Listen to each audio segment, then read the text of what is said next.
हमने कूलम का नियम पढ़ा था, एक बार देख लो कूलम का नियम क्या होता है। दो बिंदु आवेश हैं, एक Q1 और दूसरा कौन सा है Q2, और वो एक दूरी पर रखे हुए हैं जिनके बीच की दूरी कितनी है R। तो कूलम ने बोला था कि इनके बीच में आकर्षण बल हो सकता है या प्रतिकर्षण बल। तो जो बल होता है, बल समानुपाती होगा दोनों आवेशों के गुणनफल के, और बल व्युत्क्रमानुपाती होता है इनके बीच की दूरी के वर्ग के या स्क्वायर के। ठीक, दोनों को हम मिला देंगे तो कितना आता है, F बराबर K Q1 Q2 बटे R स्क्वायर। यहाँ पर K का मान कितना आया था, 1/4 pi epsilon naught epsilon R। ठीक है, या फिर हमने एप्सिलॉन R को हमने कैपिटल के से दर्शाया था, इसको हमने स्मॉल के से दर्शाया था। ठीक है, तो कुछ न्यूमेरिकल कर लेते हैं हम इसके ऊपर। दो बिंदु आवेश क्रमशः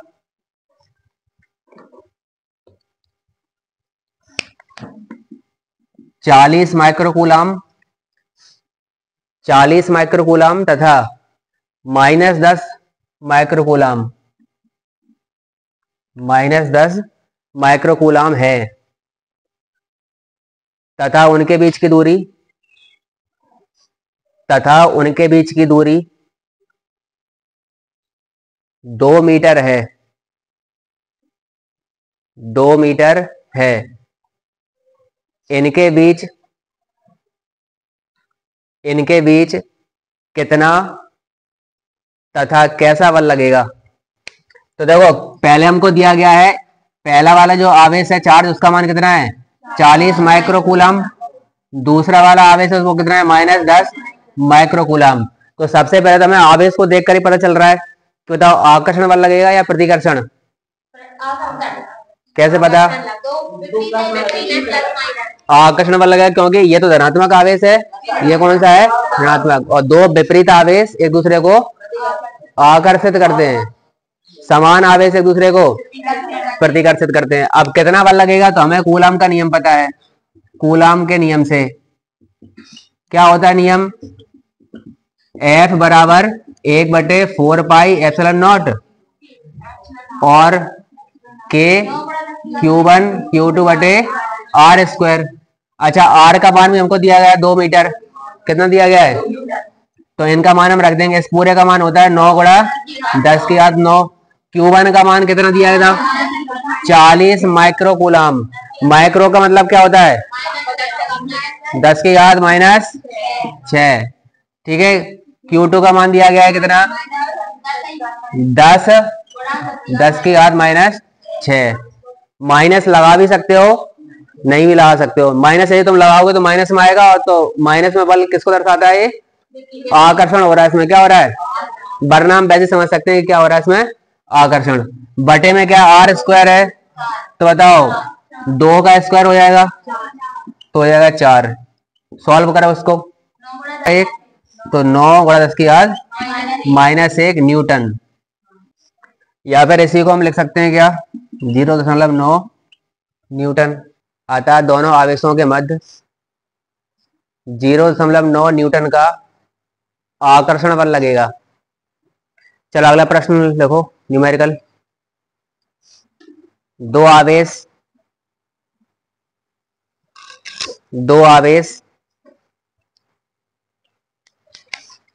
+5Q तथा -3Q, दो आवेश +5Q तथा -3Q एक दूसरे से कुछ दूरी पर स्थित हैं। इनके बीच आकर्षण बल 10 न्यूटन लगता है। अब यदि दोनों आवेशों को परस्पर स्पर्श करा के पुनः उतनी ही दूरी पर रख दिया जाए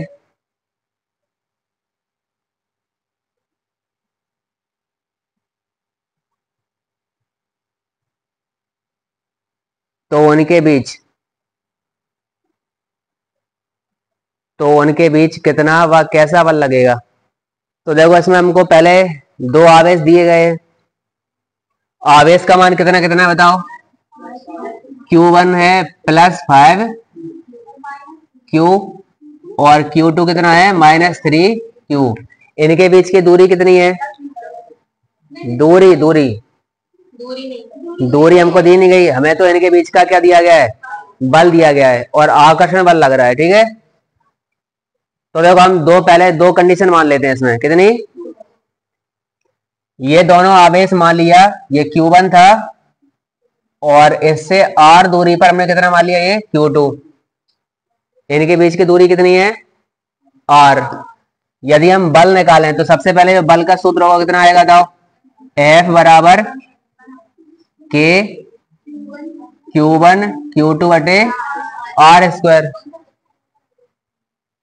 अभी निकालते हैं इसको, तो कितना आएगा इसमें? F बराबर K Q1 Q2 बटे R² आ जाएगा। ठीक है, हमें बल का मान पता है, पहले वाले बल को हमने F1 मान लिया। क्या मान लिया? ठीक है, तो बल का मान हमको पता है कितना है बताओ? 10 न्यूटन। K का मान हमको नहीं पता, हमने K रख दिया इसको। ठीक है, अच्छा Q1 और Q2 का मान हमको पता है 5Q और इस वाले का मान कितना है? -3Q। R का मान तुम्हें पता है क्या? तो हमने R की जगह R रख दिया, R² आ जाएगा ये। ठीक है, तो इसको हम सॉल्व करेंगे, बताओ कितना आएगा ये? तो आ जाएगा 10 बराबर 5 और 3 जोड़ा कितना आएगा? 15 आ जाएगा, -15 K Q² बटे R²। इसको हमने बोल दिया समीकरण नंबर 1। ठीक, अब हमने काम क्या किया इसमें? दोनों आवेशों को आपस में स्पर्श कराया और स्पर्श करके क्या कर दिया? इसको अलग अलग कर दिया है। दोनों आवेशों को जैसे हम स्पर्श कराएंगे, एक के पास तो +5 कूलम था, +5Q, इस पे कितना था? अब कितना आवेश रह जाएगा? कितना रह जाएगा? 2 कूलम। अब हमने इसको फिर से अलग कर दिया उतनी दूरी पर, तो एक कूलम। अब लेकिन बताओ धनात्मक होगा, दोनों बराबर बराबर होगा, तो बाद में जो आवेश आएगा स्पर्श कराने के पश्चात, स्पर्श कराने के पश्चात, तो Q1 का मान कितना आ जाएगा? 1 कूलम। Q2 का मान भी 1 कूलम। इस बल को हमने मान लिया कितना बताओ? F2। F2 बराबर कितना आ जाएगा? K का मान तो उतना ही रहेगा, Q1 Q2 बटे R²। F2 का मान हमें नहीं पता, हमने F2 लिख दिया यहाँ पर। K का मान नहीं पता, हमने K लिख दिया। Q1 Q2 का मान तो हमें पता है, ये 1Q आ जाएगा, इधर भी क्या आएगा? 1Q। R² की जगह R²। समीकरण नंबर 2। समीकरण 1 में हम 2 का क्या दे देंगे? भाग। समीकरण 1 में समीकरण 2 का भाग देने पर, तो देखो यहां पर तो क्या था? 10, यहां पर क्या आ जाएगा? 10 बटे F2। इधर देखो K से K कट जाएगा, Q² से Q² कट जाएगा, R से R कट जाएगा, बचेगा क्या? -15। यहां पर था K Q², नीचे इधर क्या? और R² था इधर, इधर क्या आएगा बताओ? K Q² बटे R²। R² से R² कट गया, Q से Q कट गया, K से। तो बताओ F2 बराबर कितना आ जाएगा? F2 बराबर, तो कितना आएगा आंसर? 2/3, यानी कि 0.67 कर गए, इतना ही आएगा, है ना? आया समझ में? अच्छा, ये बल किस प्रकृति का होगा? अब प्रतिकर्षण। कैसा होगा? ठीक है, क्यों होगा प्रतिकर्षण? क्योंकि पहले दोनों आवेश कैसे थे? विपरीत आवेश थे, लेकिन जब तुमने उसको स्पर्श कराया, फिर अलग अलग किया, तो समान समान आवेश आ जाएंगे, तो दोनों बल कैसा हो जाएगा? प्रतिकर्षण हो जाएगा। ठीक, न्यूमेरिकल करते समय ध्यान ये रखना है, दूरी को हमेशा मीटर में लेना है, समय को सेकंड में लेंगे, तापमान को केल्विन में लेते हैं। किस में लेते हैं? जो भी स्टैंडर्ड इकाइयां होती है उसमें लेते हैं। या देखो इसमें हम इसमें ऐसा लिख सकते हैं कि जब दो आवेश विपरीत आवेश हैं तो उन दोनों में कौन सा बल लगेगा? आकर्षण बल। इससे पहले जब हमने न्यूमेरिकल किया था उसमें आकर्षण बल को हमने माइनस निशान दर्शाया था। किससे? यहाँ पर प्रश्न में पहले से बोला गया है कि दो आवेश हैं और उनके बीच में 10 न्यूटन का आकर्षण बल लग रहा है। कौन सा लग रहा है? तो हम यहाँ पर माइनस भी ले सकते हैं, इसको कैसे ले सकते हैं? -10। तो यहाँ भी कितना आ जाएगा? -10। यहाँ भी कितना आ जाएगा? तो लास्ट में क्या बचेगा? Plus 0.67 Newton. तो ये कौन सा हो जाएगा? प्रतिकर्षण बल। ठीक है, तो माइनस लगा के लिख लेना और एक नीचे एक लाइन लिखो उसमें। अतः स्पर्श कराने के पश्चात दोनों आवेशों के मध्य 0.67 न्यूटन का प्रतिकर्षण बल लगेगा। अगला न्यूमेरिकल लिखो। दो धनावेशित आवेश जिनका परिमाण समान है के मध्य स्थिर वैद्युत प्रतिकर्षण बल 3.7 × 10⁻⁹ न्यूटन, जबकि उनके बीच की दूरी 5 एंगस्ट्रॉम है। प्रत्येक आयन पर कितने इलेक्ट्रॉनों की कमी है? एक बार क्या क्या चीज दी गई है उसमें? दो धनावेश हैं, क्या है? ठीक है, और उनका आवेश क्या समान है? आवेश दोनों का समान दिया गया है और उनके मध्य प्रतिकर्षण बल का मान दिया गया कितना? तो हमको बल का मान दिया है 3.7 × 10⁻⁹ न्यूटन। अच्छा, पहले वाले का आवेश हमने Q1 मान लिया, दूसरे वाले का आवेश Q2 मान लिया। दोनों आवेश क्या बराबर? तो हम Q1 Q2 की जगह सीधा Q मान लेते हैं हम लोग। क्या मान लिया हमने? Q। दोनों का आवेश कितना है? Q दिया गया है और इनके बीच की दूरी कितनी दी गई है? 5 एंगस्ट्रॉम। एंगस्ट्रॉम को कैसे बदलना पड़ेगा? मीटर में। तो कितने का गुणा करेंगे?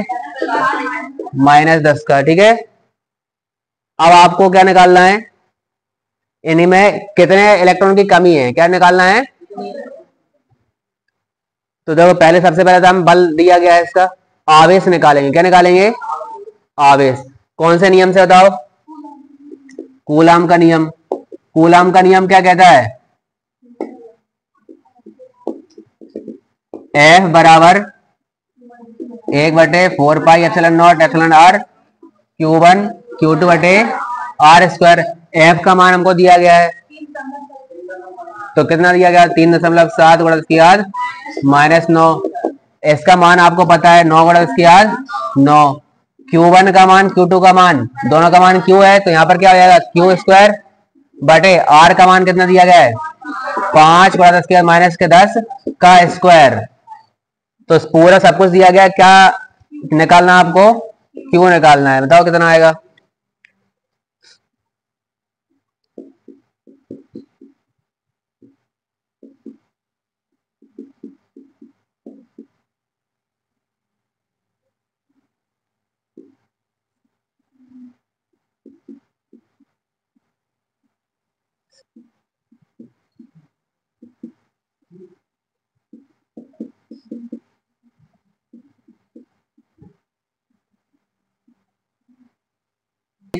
कैसे सॉल्व करते हैं एक बार देखो। सारे मान हमने इसमें रख दिए। F का मान रख दिया 1/4πε0 R का मान रख दिया 9 × 10⁻⁹। Q1 Q2 की जगह रख दिया Q, तो Q² आ जाएगा ये। अब Q² बराबर तो कितना आएगा? इन दोनों का तो आपस में गुणा हो जाएगा और इसमें हम भाग दे देंगे किसका? 9 × 10⁻9 का। तो हमने गुणा कर दिया 3.7 × 10⁻⁹ और इधर गुणा कितने का हो जाएगा? 5 का स्क्वायर करेंगे कितना? 25। 10⁻−10 का स्क्वायर करेंगे कितना आएगा? 10⁻−20, क्योंकि घात के ऊपर यदि घात हो तो घातों का आपस में गुणा हो जाता है। ठीक है, तो ये हो जाएगा कितना? 20। अच्छा, इसमें हम भाग देंगे कितने का? 9 × 10⁻9 का। आप ध्यान से देखो, आपको क्या निकालना है? Q² निकालना है। तो Q का मान यदि निकालोगे तो अंडर रूट लेना पड़ेगा इसका। क्या लेना पड़ेगा? पहले हमने 10 की घात को सबको एक साथ लिख दिया। ये 10 की घात -9 है, 10 की घात -20, तो कितना हो गया? 10 की घात माइनस, आधार समान होने पर गुणा में घातें जुड़ जाती हैं, तो इनका आधार 10 है, 10 है, तो ये 9 और 20 कितना हो जाएगा? 29।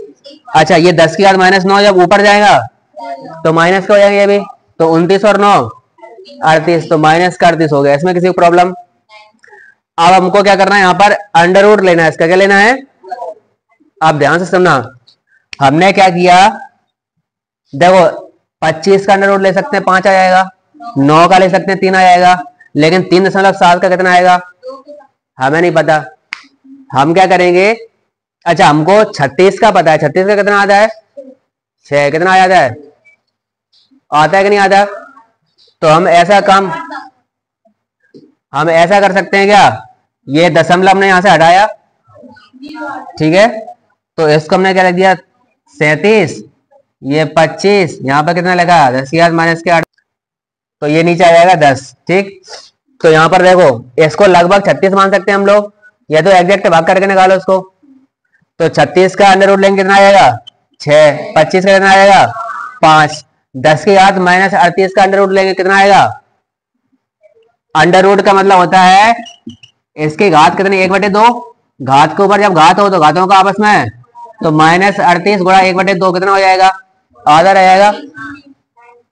10 की घात माइनस के 19, नीचे कितना बच रहा था, ये तो बचेगा 3, और ये 10 को लगभग हम कितना लिख सकते हैं 5 कैसे लिख सकते हैं, 3 आएगा 9 का, ठीक है, तो ये 3 लिख लेते हैं इसको, ठीक है। तो सॉल्व करो उसको कितना आएगा, हाँ ये 2 बार कट जाएगा, तो बताओ कितना बचा 3.3 माइनस के 19 कूलम। हमने थोड़ा सा यहाँ पर लगभग मान ले लिया है, तो कितना आया आंसर 3.33। यदि एग्जैक्ट कैलकुलेट करोगे तो आ जाएगा 3.2। तो तुम लोगों को पता है आवेश के क्वांटीकरण से या आवेश के क्वांटीकरण सिद्धांत से आपको पता है Q इक्वल टू क्या होता है प्लस माइनस NE। आवेश का मान आपको पता है, पता चल गया कितना 3.33 और इसके बाद माइनस के 19 कूलम। और N का मान निकालना है, E का मान इलेक्ट्रॉन का आवेश होता है 1.6 और इसके बाद माइनस 19 कूलम। तो N का मान कितना आ जाएगा 10 की घात माइनस 19 से 10 की घात माइनस 19 कट जाएंगे, तो 3.33 बटे 1.6, तो लगभग ये कितना आ जाएगा 2 इलेक्ट्रॉन। यदि तुम्हें यहां तक आ रहा है, ठीक है, तो मतलब तुम्हें फिक्स तो आती है, मैथ नहीं आता है, क्या नहीं आता है। चलो अगला प्रश्न लिखो, लो प्लस 9E तथा E आवेश एक दूसरे से 8 मीटर की दूरी पर रखे हैं। एक तीसरा बिंदु आवेश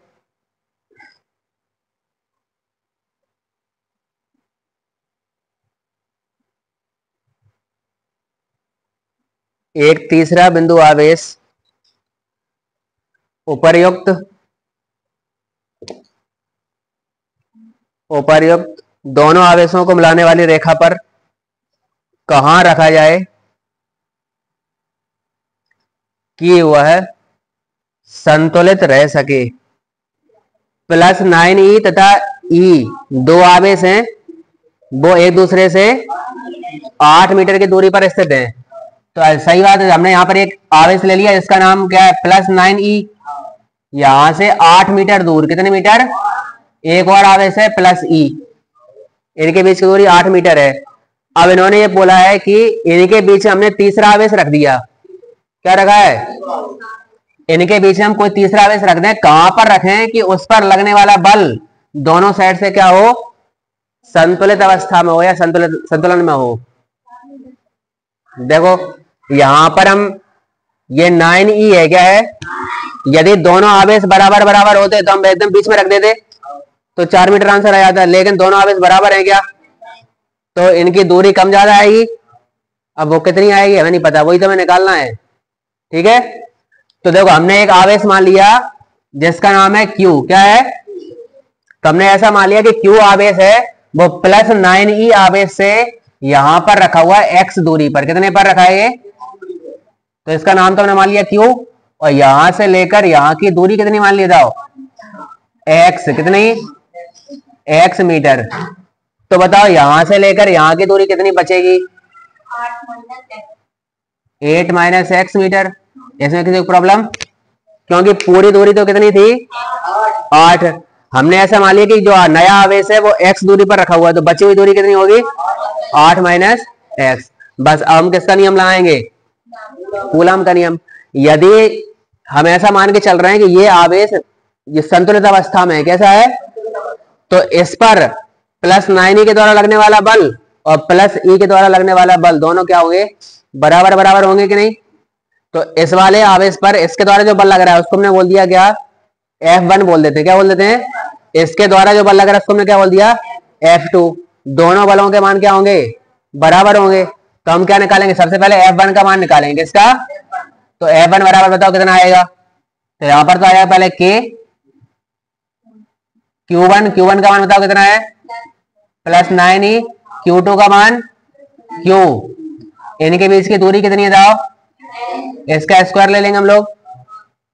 अच्छा F2 इधर से कितना बल लगेगा इस पर, तो हम कितना लिखेंगे, K Q1 का मान कितना है, E Q2 का मान, और दूरी कितनी है बताओ, स्क्वायर। चूंकि ये आवेश संतुलित अवस्था में है, किस अवस्था में है, तो हम ऐसा मानेंगे संतुलन अवस्था में। तो F1 का मान किसके बराबर होगा, F2 के बराबर होगा। तो इसका मान हम इसके बराबर रख सकते हैं। तो क्या आएगा, K प्लस 9e Q बटे एक्स स्क्वायर बराबर K प्लस E Q बटे, बताओ क्या क्या चीजें कट रही हैं,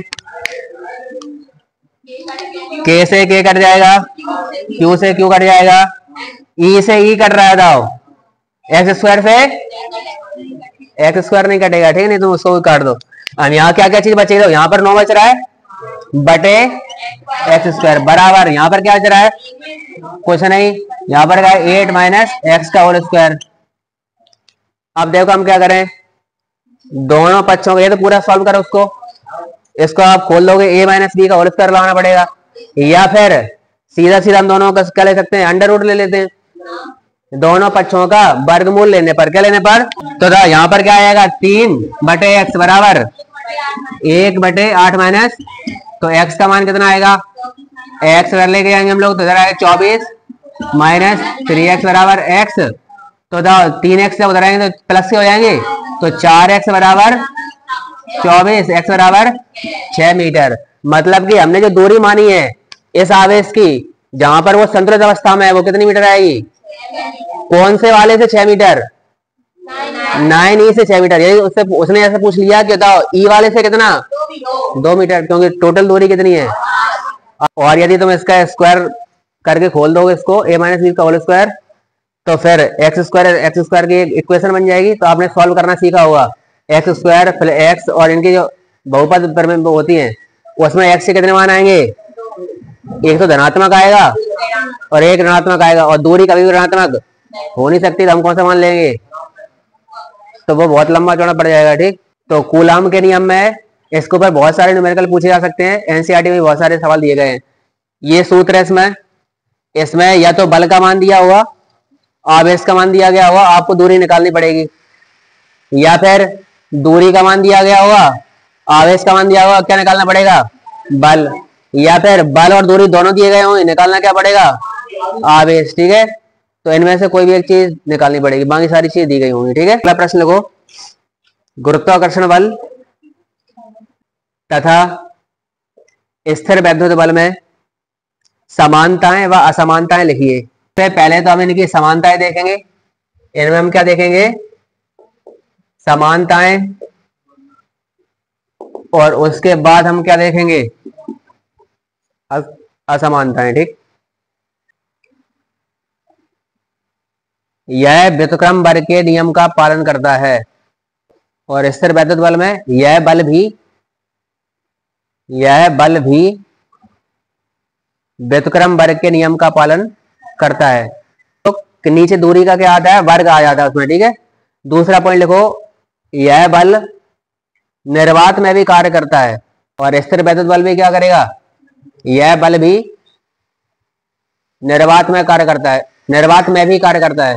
निर्वात का मतलब है दो आवेश रखे हुए हैं, उनके बीच में यदि कुछ नहीं रखा है तब भी उसमें बल लगेगा, ठीक है, चाहे वो गुरुत्वाकर्षण बल हो चाहे स्थिर वैद्युत बल, दोनों ही प्रकार के बल निर्वात में भी कार्य करते हैं। बीच में कोई माध्यम रखा हुआ है तब भी क्या लगेंगे, दोनों बल लगेंगे। नेक्स्ट लिखो, यह एक संरक्षी बल है, यह भी एक संरक्षी बल है, यह भी एक संरक्षी बल है।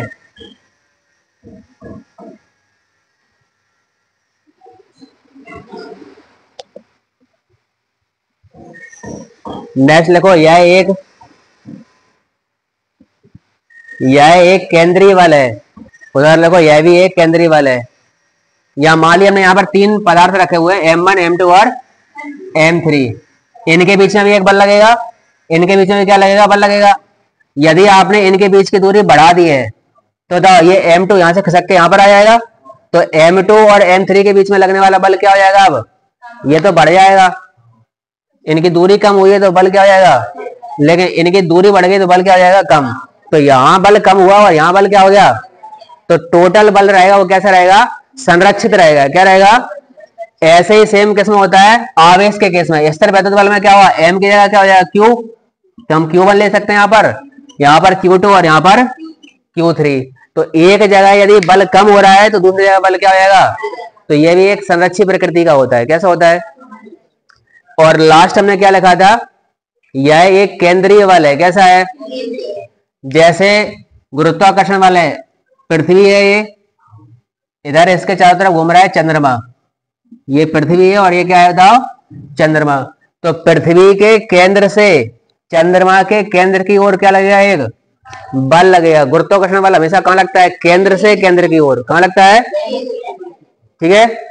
और जो स्थिर वैद्युत बल है, मान लिया आवेश रखा है यहाँ पर Q1, यहाँ पर कौन सा रखा है, तो इसके केंद्र से इसके केंद्र की ओर लगता है। तो दोनों ही कैसे बल है, केंद्रीय बल है। ठीक, असमानताओं में पहला पॉइंट लिखो, यह बल सदैव आकर्षण प्रकृति का होता है। यह बल सदैव आकर्षण प्रकृति का होता है। उधर लिखो, यह बल आकर्षण तथा प्रतिकर्षण दोनों प्रकार का होता है। तो दो यदि द्रव्यमान रखे हुए हैं, सूर्य और पृथ्वी है, तो दोनों एक दूसरे को क्या करेंगे, हमेशा आकर्षित करेंगे, उसमें कभी प्रतिकर्षण बल नहीं होता है। ठीक है, पृथ्वी का क्या गुरुत्वाकर्षण बल है, पृथ्वी के ऊपर कोई वस्तु हम रखें तो हमेशा कहाँ आएगी, वो नीचे की ओर, कभी ऊपर जाएगी क्या, उसके लिए हमें बल लगाना पड़ेगा एक्स्ट्रा। ठीक है, अपने आप तो वो कहाँ जाएगी, नीचे की ओर आएगी, केंद्र की ओर। जबकि स्थिर वैद्युत बल में ये आकर्षण भी हो सकता है, प्रतिकर्षण भी हो सकता है। दो समान समान आवेश होंगे तो उनमें क्या लगेगा, प्रतिकर्षण लगेगा। ठीक है, नेक्स्ट लिखो, यह बल पिंडों के मध्य माध्यम पर निर्भर नहीं करता है। इधर लिखना, यह बल पिंडों के मध्य के माध्यम पर निर्भर करता है। तो देखो, जैसे ये पृथ्वी है, नीचे ऊपर एक कोई वस्तु रखी हुई है, वस्तु का द्रव्यमान हमने M1 मान लिया, पृथ्वी का द्रव्यमान M2 मान लिया, तो इन दोनों के बीच में एक बल लगेगा, गुरुत्वाकर्षण बल। जैसे इस वस्तु को छोड़ दिया जाए तो कहाँ जाएगी, ये नीचे। अभी इनके बीच में कोई माध्यम भरा है क्या, नहीं भरा, तो सांस कैसे ले रहा है तुम लोग, वायु भरी है, क्या भरी है। अब मैंने क्या किया, एक बुक हमने पृथ्वी के और इस पिंड के बीच में ये वस्तु रख दी हमने। अब बताओ, पूरे में माध्यम क्या वायु है, नहीं, बीच में कागज भी आ गया, तो हमने ऊपर से इसको छोड़ा। बताओ, अभी भी तो इनके बीच में बल लग रहा है नीचे, इन दोनों के, भले बीच में हमने माध्यम बदल दिया। ठीक है, तो बीच के माध्यम पर गुरुत्वाकर्षण बल निर्भर नहीं करता है। लेकिन दो आवेश रखे थे, क्या रखे थे, इनके बीच में आप कोई दूसरा माध्यम रख दो तो इनके बीच लगने वाला बल भी क्या हो जाएगा, बदल जाएगा। ठीक है, तो ये निर्भर करता है इसके माध्यम पर। नेक्स्ट लिखो, यह एक दुर्बल बल है, जबकि स्थिर वैद्युत बल कैसा है, यह एक प्रबल बल है। जैसे जो बल है, बल को तो बोलते हैं हम लोग फोर्स, क्या बोलते हैं, स्थिर वैद्युत बल को बोलते हैं इलेक्ट्रोस्टैटिक फोर्स। क्या कहते हैं, इसलिए हम इसमें नीचे ई लगा देते हैं। ठीक है, जो गुरुत्वाकर्षण बल है उसको बोलते हैं ग्रेविटेशनल फोर्स, इसलिए हम उसमें क्या लगा देंगे, Fg लगा देंगे। ठीक है, तो बताओ किसका मान ज्यादा होता है, स्थिर वैद्युत बल का मान ज्यादा होता है। ये कैसा है, दुर्बल बल। ठीक है, ये तो बहुत दुर्बल बल है, जबकि ये कैसा है, प्रबल। यदि इन दोनों की हम तुलना करें तो ये ज्यादा होता है। अब तुलना, तीन चीजें आपको याद रखना है, एक तो इलेक्ट्रॉन इलेक्ट्रॉन, एक प्रोटॉन प्रोटॉन और एक इलेक्ट्रॉन प्रोटॉन। क्या याद रखना है आपको? प्रोटॉन प्रोटॉन के मध्य और इलेक्ट्रॉन प्रोटॉन के मध्य और इलेक्ट्रॉन इलेक्ट्रॉन के मध्य।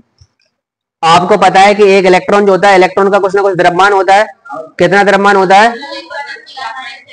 9.1 गुणा 10⁻31 किलोग्राम। तो एक इलेक्ट्रॉन यहाँ रखा हुआ है, एक इलेक्ट्रॉन यहाँ रखा हुआ है, तो दोनों का द्रव्यमान है। तो द्रव्यमान की वजह से इन दोनों में गुरुत्वाकर्षण बल भी लगेगा। दोनों के ऊपर आवेश भी होता है, तो आवेश की वजह से इनमें कौन सा बल लगेगा? एक स्थिर वैद्युत बल भी लगेगा। लगेगा कि नहीं? तो हम पहले प्रोटॉन प्रोटॉन की बात करें तो प्रोटॉन प्रोटॉन के मध्य में जो इलेक्ट्रोस्टैटिक फोर्स होता है वो 10⁻36 होता है। कितना होता है? गुरुत्वाकर्षण बल से 10⁻36 गुना ज्यादा रहता है। ठीक है। इलेक्ट्रॉन प्रोटॉन में 10⁻39 कितना गुना ज्यादा रहेगा? और इलेक्ट्रॉन इलेक्ट्रॉन में 10⁻42। यदि हम प्रोटॉन प्रोटॉन के बीच में बल देखें तो स्थिर वैद्युत बल का मान होता है गुरुत्वाकर्षण बल से 10⁻36 गुना ज्यादा रहता है। यदि हम इलेक्ट्रॉन इलेक्ट्रॉन की बात करें तो उसमें स्थिर वैद्युत बल का मान गुरुत्वाकर्षण बल से 10⁻42 गुना ज्यादा रहता है। ठीक है। ऐसा इसलिए क्योंकि आपको पता है कि इलेक्ट्रॉन और प्रोटॉन में कौन भारी होता है? प्रोटॉन। कौन भारी रहता है? प्रोटॉन परमाणु के केंद्र में रहता है और प्रोटॉन का द्रव्यमान इलेक्ट्रॉन के द्रव्यमान से लगभग 1000 गुना ज्यादा भारी रहता है। ठीक है। प्रोटॉन का द्रव्यमान इलेक्ट्रॉन से 1000 गुना ज्यादा भारी रहेगा। जब प्रोटॉन भारी है तो प्रोटॉन में होता गुरुत्वाकर्षण बल ज्यादा लगेगा, तो प्रोटॉन में गुरुत्वाकर्षण बल ज्यादा लगता है। इसलिए प्रोटॉन और इलेक्ट्रॉन की तुलना में जो स्थिर वैद्युत बल है इसमें तो गुरुत्वाकर्षण बल का मान ज्यादा है, इसलिए 10⁻⁻ कितना आ जाता है इसमें? 36 गुना। जबकि इसमें कितना आता है? 10⁻⁻। यदि हम एक इलेक्ट्रॉन लेंगे एक प्रोटॉन लेंगे तो उनके बीच में कहीं आ जाएगा ये। चलो अगला प्रश्न लिखो। आवेशों के अध्यारोपण का सिद्धांत लिखिए। चलो आंसर लिखो। आवेशों के अध्यारोपण के सिद्धांत के अनुसार कई बिंदु आवेशों के द्वारा एक अकेले बिंदु आवेश पर आरोपित कुल बल अलग अलग बिंदु आवेशों के द्वारा उस अकेले बिंदु आवेश पर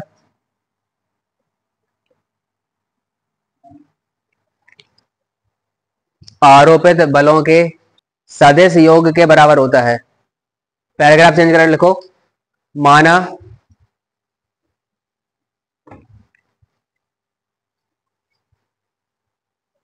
कई बिंदु आवेश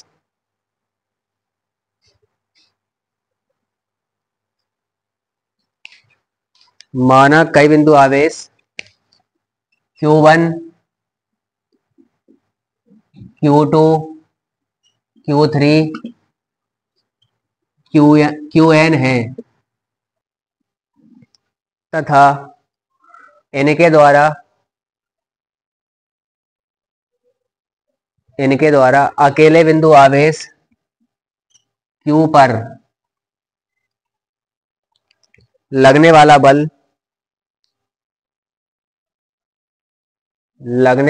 बल क्रमशः F1 F2 F3 Fn हो। तो चलो अब समझो।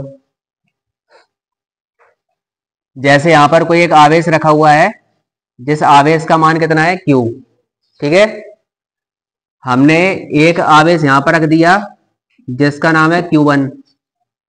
क्या नाम है इसका? इनके बीच की दूरी का नाम हमने रख दिया R1। कितना रख दिया?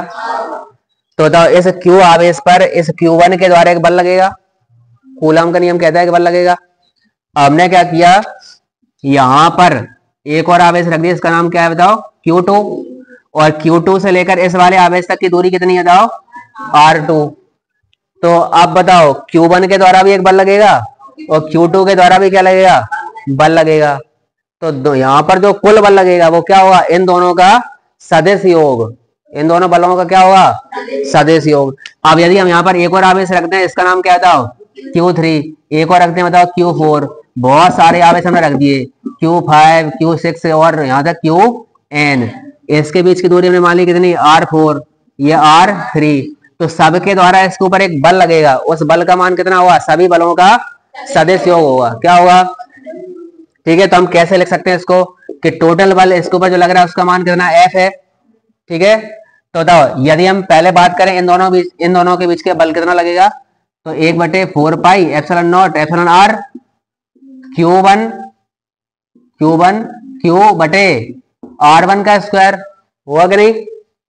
यदि हम इन दोनों के बीच का बल देखें वो कितना होगा, 1/4 pi epsilon naught epsilon r Q R2 का स्क्वायर हो जाएगा कि नहीं। तो सभी बलों को यदि हम जोड़ेंगे तो सब में से तो क्या कॉमन आ जाएगा, 1/4 पाई एप्सिलॉन नॉट और एप्सिलॉन आर, और Q भी तो कॉमन आ रहा है, तो यहाँ Q कॉमन आ जाएगा, बचेगा क्या बताओ, Q क्या बचेगा, Q1 और R1 बचेगा। ठीक है, तो हम इसको I नाम दे देते हैं, क्या देते हैं, तो हमने यहाँ पर समेशन कर दिया या सिग्मा लगा दिया, किस किस में, QI बटे RI का स्क्वायर, जहां पर बताओ I का मान कहां से कहां तक है,